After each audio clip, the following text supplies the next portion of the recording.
L'enfant du cimetière de Sir Cédric. Prologue.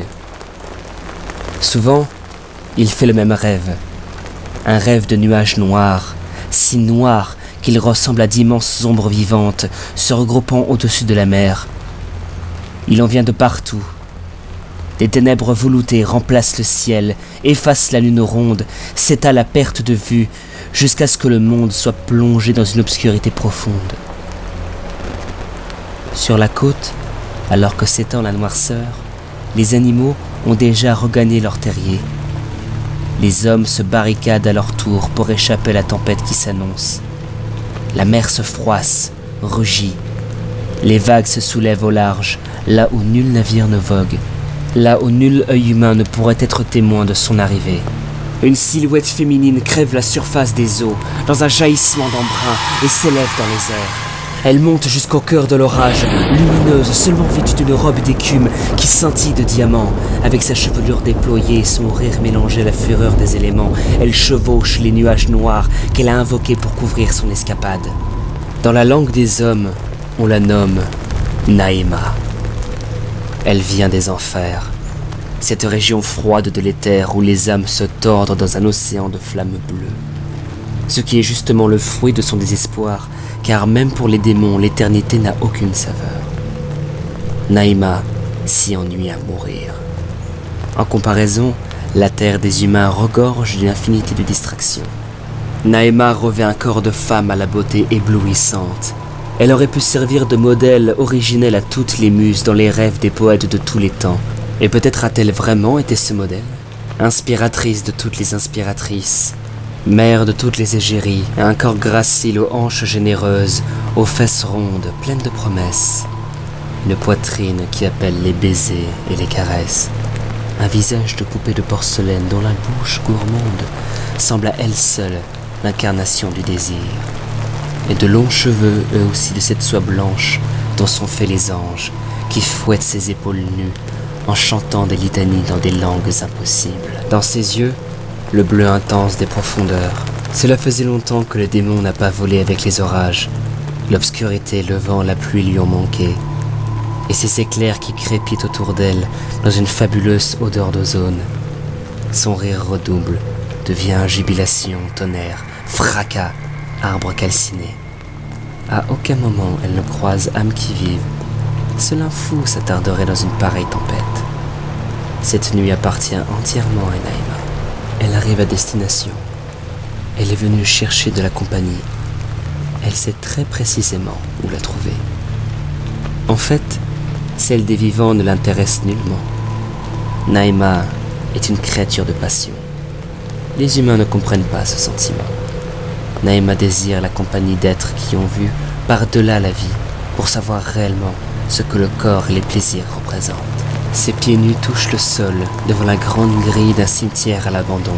Sa robe d'écume l'a abandonnée dans les airs, au milieu des tourbillons de pluie qui enveloppent le paysage d'humidité et de froideur.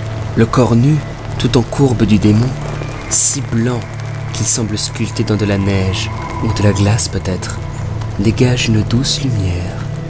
Ses cheveux se tordent et ondulent pour humer l'air nocturne, sans cesser de pousser de petits piaillements comblés. Chaque pore de son corps divin s'ouvre et se contracte sous les caresses de la pluie. À chacun de ses pas sur le sol humide, de l'herbe pousse, soyeuse, et de grosses fleurs blanches s'épanouissent dans son sillage. Les grilles du cimetière s'ouvrent en silence à son approche. Elle entre dans ce joli petit lieu de repos, ce lieu d'oubli. Elle avance, bras en croix, effleurant du bout des doigts les vieilles tombes qui ruissellent. Les arbres ploient vers elle. Les anges de pierre tournent la tête après elle, implorant encore une caresse, mais le démon n'est pas venu pour eux. À sa suite, les fleurs blanches recouvrent les bustes et les ailes. La maison de la mort devient un jardin, ce qu'elle aurait toujours dû être. Sous la terre, dans leur prison de bois, les êtres allongés ont commencé à frémir. Leurs cœurs repoussent tels de gros champignons gorgés de sang, emplissant leur poitrine vide, leurs carcasses rongées par les vers, peuplées d'animaux gluants. Ceux qui ont encore des restes de chair sur leur squelette la sentent vibrer, se tendre, reprendre un peu de texture pour permettre aux articulations de fonctionner à nouveau.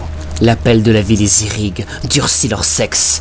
Les vulves desséchées s'emplissent de sécrétions palpitantes, les mâchoires mastiquent, les gorges déglutissent, les vieux ongles déchirent les restes de leur sueur qui les gêne, et ils se mettent à gratter, à s'enfoncer dans les vieilles planches pourries, à creuser la terre, pour rejoindre ce monde nocturne où ils sont conviés une seconde fois, un à un.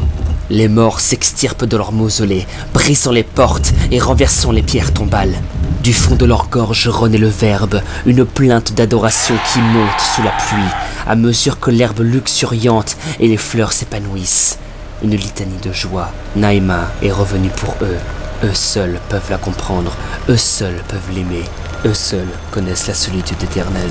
Elle s'allonge sur le tapis d'herbes soyeuses. La pluie crépite sur sa peau y dessinant des mosaïques sans cesse changeantes. Elle glisse ses mains entre ses cuisses, caressant la soie humide de son sexe, enfonçant ses doigts dans sa chair ouverte et suintante de lumière chaude, tandis que le tonnerre roule avec davantage de violence au-dessus de la campagne. Ils se regroupent autour d'elle, hommes, femmes, enfants. Dans leur tête putréfiée, le souvenir de la magie brille encore, et ils viennent vénérer cet être de l'autre monde. Ils viennent partager sa lumière et sa chaleur. L'étincelle qui anime encore leur reste physique appelle à une ultime communion. Mais bien aimé, Leur dit le démon. Ce sont les uniques mots du langage des mortels que prononce Naïma cette nuit-là. Sa voix évoque ensuite le vent du large et le réconfort des flammes, un souffle chaleureux et doux à travers le rideau de pluie. L'assemblée de ses adorateurs se renferme sur elle comme un manteau de chair. Les mains décharnées s'approchent, effleurent sa poitrine au mamelon tendu de désir. Elle sent des baisers humides sur sa peau, des langues qui s'insinuent entre ses orteils, le long de ses jambes, partout où les bouches peuvent venir déposer leur dévotion. Et ses cheveux blancs s'enroulent fiévreusement autour des cadavres pour les attirer plus près d'elle encore. Son sexe brûle comme un soleil liquide. Ses hanches se soulèvent pour venir à la rencontre des bouches, des mains. Des membres masculins, miraculeusement revenus à la vie, glissent en elle, dans sa matrice de lave et de lumière aussi bien qu'entre ses fesses, dans le siège de l'immondice et du plaisir. Sous la pluie battante, à la lueur des éclairs, la vie et la mort se mêlent, cathédrale de chair mouvante, de corps enlacés qui ne semblent plus qu'appartenir qu'à une seule entité, avide et frémissante. Naïma embrasse au hasard des visages maquillés de décomposition. Elle enfonce ses doigts dans les orbites creuses des squelettes qui la serrent contre eux. Des cadavres de femmes parviennent à s'immiscer jusqu'à elle, dans la masse des êtres ruisselants, afin de lui octroyer leurs caresses et lui faire don de leur corps. Et Naïma les étreint elle aussi avec passion, comme ses sœurs, comme ses enfants, comme ses plus merveilleuses amantes.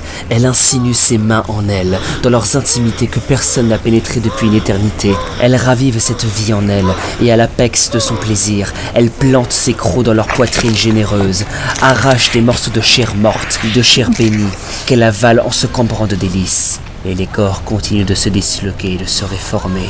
Les cadavres ne font pas seulement l'amour à leur déesse, à la crinière blanche, mais également entre eux, se mélangeant, se caressant, se dévorant, gagnés par les fleurs qui ne cessent de pousser et de les recouvrir à la façon de draps immaculés. Naïma, au centre de cet amas humain, chevauche en hurlant, et de sa gorge déployée jaillit le tonnerre, roulant sur la lande. Sa voix appelle davantage d'éclairs, qui tracent des courbes étranges, à la recherche de créatures vivantes à foudroyer, de sorte que nul être n'ait le privilège de contempler ces instants de magie. Lorsque le rideau de pluie commence à mincir, Naïma, comblée, repue, ferme les yeux. Les morts reculent servilement et se décomposent. Les vieux os qui ont défié les siècles retrouvent la souplesse du sable.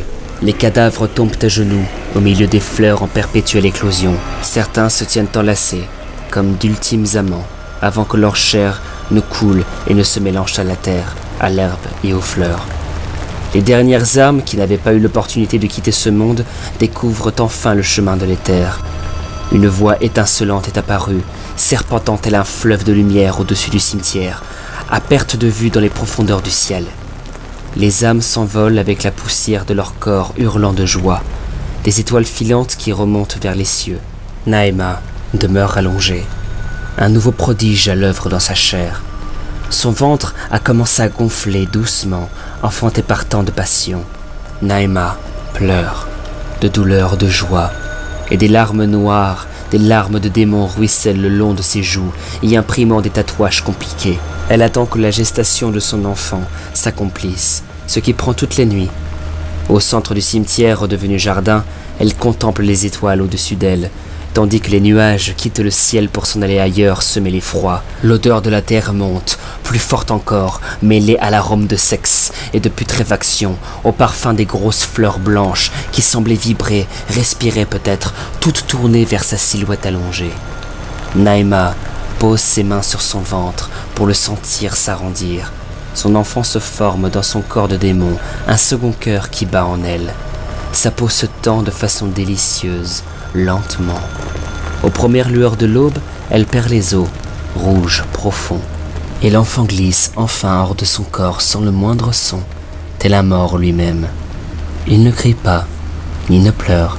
Il ouvre seulement ses grands yeux bleus et la dévisage en silence. Ses cheveux sont déjà assez longs et blancs, à l'image de ceux de sa mère, souillés par les sécrétions du placenta. Naïma arrache le cordon ombilical de ses entrailles et le tranche d'un coup de dent à la base du ventre de son enfant. Un chagrin infini brille dans les yeux du nouveau-né.